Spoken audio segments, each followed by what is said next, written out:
আর্যই কি বিশ্বাসঘাতক? অভিযোগপত্রের নাম দেখে স্তব্ধ অনিরুদ্ধ। মৌলির আসল মুখোশ হ্যাপটিভার 70 দেখা যাবে আজকের পর্বে। বিস্তারিত জানতে ভিডিওতে একটি লাইক দিয়ে চ্যানেলটি সাবস্ক্রাইব করে সম্পূর্ণ ভিডিওটি দেখতে থাকুন। গল্পের শুরুতেই আমরা দেখতে পাবো অনিরুদ্ধ এমন একজন পুলিশ অফিসারকে ফোন করেছে যাকে সে বহুদিন ধরে চিনে। এই পরিচয়টা কিন্তু সাধারণ কোনো পরিচয় নয়। একসময় সেই অফিসারের মা গুরুতর অসুস্থ হয়ে হাসপাতালে ভর্তি ছিলেন। তখন অফিসারটির পাশে দাঁড়ানোর মতো কেউ ছিল না। ঠিক সেই কঠিন সময়ে অনিরুদ্ধ নিজের সামর্থ্য অনুযায়ী আর্থিক সাহায্য করেছিল। সেই উপকারের কথা অফিসারটি আজও ভুলতে পারেনি। তাই অনিরুদ্ধ যখন তাকে সাহায্যের জন্য অনুরোধ করে তখন অফিসারটি কিছুক্ষণ চুপ থেকে বলে, স্যার, এটা আমার চাকরির নিয়মের বিরুদ্ধে, কিন্তু আপনি যেদিন আমার পরিবারের পাশে দাঁড়িয়েছিলেন সেদিন আমি প্রতিজ্ঞা করেছিলাম সুযোগ পেলে আপনার উপকার করব। আজ সেই সুযোগ এসেছে, আমি আপনাকে সাহায্য করব। সন্ধ্যা নামতে চারিদিকে নেমে আসে নিস্তব্ধতা।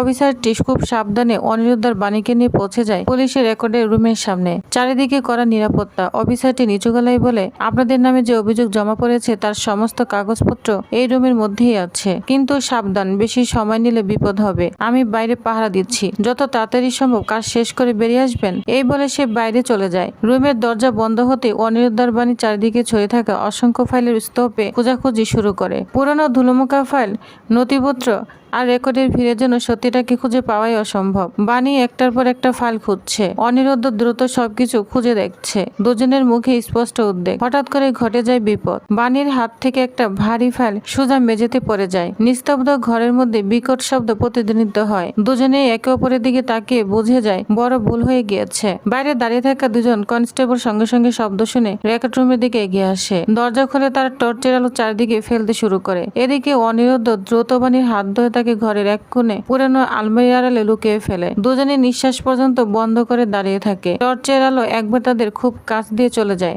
মনে হচ্ছিল আরেক পা এগুলেই সব শেষ। কনস্টেবলরা চারদিকে খুঁজে দেখে, কিন্তু কাউকে দেখতে না পেয়ে একজন আরেকজনকে বলে হয়তো ইঁদুর বিড়ালের শব্দ ছিল। তারপর তারা ধীরে ধীরে বাইরে চলে যায়। দরজা বন্ধ হওয়ার শব্দ শুনে অনিরুদ্ধ দীর্ঘ নিঃশ্বাস ফেলে।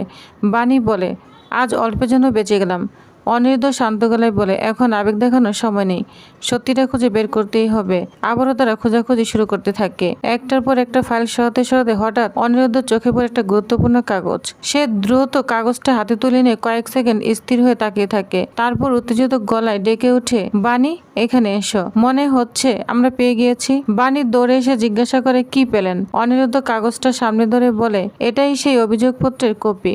বাণীর চোখে তখন একটাই প্রশ্ন, নামটা দেখুন, কে আমাদের বিরুদ্ধে অভিযোগ করেছে। অনিরুদ্ধ ধীরে ধীরে অভিযোগপত্র নিচের অংশে চোখ নামায়, আর পরের মুহূর্তে তার মুখের রং বদলে যায়। সে যেন নিজের চোখে বিশ্বাস করতে পারছে না। বাণী উদ্বিগ্ন হয়ে বলে, কি হয়েছে? কিছু বলছেন না কেন? অনিরুদ্ধ ধীরে ধীরে বলে, যে নামটা এখানে লেখা আছে সেটা আর্য। এক মুহূর্তের জন্য পুরো পরিবেশ যেন থমকে যায়। বাণী বলে ওঠে, কি আর্য? এটা অসম্ভব। বাণী তখন আতঙ্কিত হয়ে বলে ওঠে, কি আর্য? এটা অসম্ভব। আর্য কখনো এমন কাজ করতে পারে না। অনিরুদ্ধ বলে, আমিও বিশ্বাস করি না, কিন্তু অভিযোগপত্রের তারই নাম রয়েছে। বাণীর চোখে জল চলে আসে। তাহলে কি আর্য সত্যি আমাদের সঙ্গে বিশ্বাসঘাতকতা করেছে?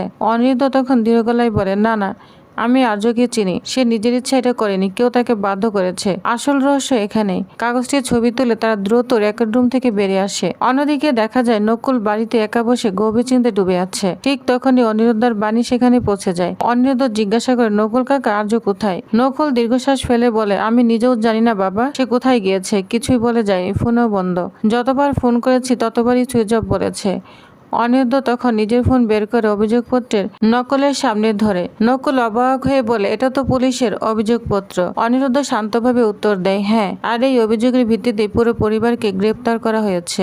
নকুল ছবি নিচের নামটা পড়তে হতভম্ব হয়ে যায়। আর্য? এটা বলতে তার গলা কেঁপে ওঠে। বলছে, না না, আমার ছেলে এমন কাজ করতে পারে না, আমি এটা বিশ্বাস করি না। বাণী তখন বলে, আমরাও বিশ্বাস করি না কাকা, তাই তো সত্যিটা জানার চেষ্টা করছি। অনিরুদ্ধ তখন বলে, আমার মনে হচ্ছে কেউ আর্যকে ব্যবহার করছে। সে নিজেও হয়তো বড় বিপদের মধ্যে আছে। তাই আমাদের প্রথম কাজ হলো আর্যকে খুঁজে বের করা। নকুল মাথায় হাত দিয়ে বসে পড়ে। আমি জানি এসব কিছুর পিছনে মৌলির হাত রয়েছে। প্রথমে আর্যকে ফাঁসানো হয়েছে, তারপর পুরো পরিবারকে জেলে পাঠানো হয়েছে। অনিরুদ্ধ নকুলের কাঁধে হাত রেখে বলে, আপনি ভেঙে পড়বেন না, আমরা আর্যকে খুঁজে বের করবই, আর যে এই ষড়যন্ত্র করেছে তাকে সবার সামনে নিয়ে আসবো। বাণীও আত্মবিশ্বাসের সঙ্গে বলে, সত্য যতই লুকিয়ে রাখা হোক, একদিন না একদিন সেটা প্রকাশ হবে, আর সে দিনটা না বেশি দিন দূরে নয়। এটা বলে তারা পৌঁছে যায় জেলে। যেখানে রায়বাড়ি পুরো পরিবার বিনা অপরাধে বন্দী হয়ে আছে। লোহার মোটা গেটের ওপাশে দাঁড়িয়ে পরিবারের সবাই উদ্বিগ্ন চোখে অপেক্ষা করছিল। বাণীকে দেখে দাদু এগিয়ে এসে কাপা গলায় জিজ্ঞাসা করে, কি খবর মা, কোনো নতুন তথ্য পেয়েছো? বাণী কিছুক্ষণ চুপ করে রইল, তারপর ধীরে ধীরে বলে, দাদু আমরা জেনে গিয়েছি কে পুলিশের কাছে অভিযোগ করেছিল। এক মুহূর্তে চারদিকে নীরবতা নেমে আসে। দাদু বলে, কে? বাণী তখন ভারী গলায় বলে, আর্য। কথাটা শুনেই যেন পুরো পৃথিবী থমকে গেল। ঈশানী বলে, অসম্ভব, তুমি কি বলছো? নয়নতারা তখন বলে, না, আমার নাতি এমন কাজ কখনোই করতে পারে না। আমি শপথ করে বলতে পারি ওকে কেউ ব্যবহার করেছে। অনির্দ তখন বলে, আমরাও সেটাই বিশ্বাস করি। অভিযোগপত্রে আর্যের নাম আছে ঠিকই, কিন্তু আমার মনে হয় ও নিজের ইচ্ছে এটা করেনি, কেউ ওকে বাধ্য করেছে। এরপর সে জানালো পুলিশকে ইতিমধ্যেই আর্যের মোবাইল নাম্বার ট্র্যাক করার অনুরোধ করা হয়েছে, কিন্তু আশ্চর্য বিষয় এখনো পর্যন্ত কোনো লোকেশন পাওয়া যায়নি। আমার ভয় হচ্ছে আর্য নিজেও হয়তো বড় বিপদের মধ্যে আছে। এই সময় বাণী ধীরে ধীরে নয়নতারার সামনে এসে দাঁড়ায়। তার চোখে ছিল রাগ, কষ্ট আর সন্দেহ। সে সরাসরি প্রশ্ন করে, ঠাম্মি আপনি সত্যি কিছু জানেন না? আপনি আর মৌলি মিলেই তো বারবার আর্যকে ভয় দেখাচ্ছিলেন। কেন কেন ভয় দেখাচ্ছিলেন? কথাটা শুনে সবাই নয়নতারার দিকে তাকিয়ে থাকে।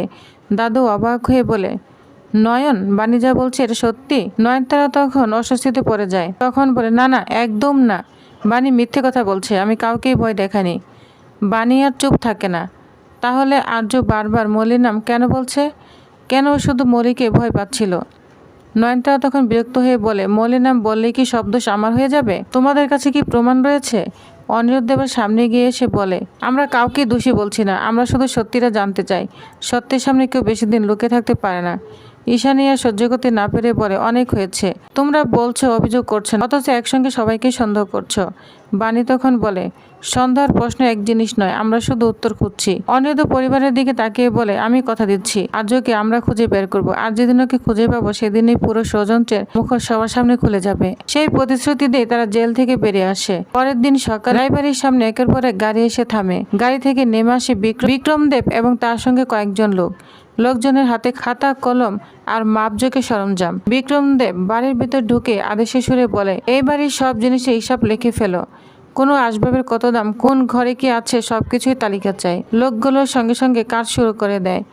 বিক্রমদেব নিশ্চিত ভঙ্গিতে সোফায় বসে যেন নিজেই বাড়িতে বসেছে। ঠিক তখনই মৌলি দূরে এসে কান্নার অভিনয় শুরু করে। স্যার, আপনি যা খুশি করুন, কিন্তু প্লিজ আমাদের বাড়িতে নিয়ে নেবেন না। এমন সময় বাড়ির দরজায় এসে দাঁড়ালো অনিরুদ্ধর বাণী। যা দেখে বাণী অবাক হয়ে যায়। বলছে, এখানে কি হচ্ছে? বিক্রমদেব ঠোঁটে হাসি নিয়ে বলে, ব্যবসা করছি, খুব শিগগিরই এই বাড়ির মালিক বদলে যাবে। অনিরুদ্ধ তখন কঠিন গলায় বলে, আপনাকে এত কষ্ট করতে হবে না, এই বাড়ি বিক্রির জন্য নয়। বিক্রমদেব তখন হেসে বলে, বাড়ির আসল মালিকরা তো এখন জেলে, শেষ পর্যন্ত টাকা দরকার হলে আমার কাছেই আসতে হবে। তারপর সে বাণীর দিকে তাকিয়ে তাচ্ছিল্য হাসি দিয়ে বলে, তুমি আমাকে আটকাবে? কোন অধিকারে?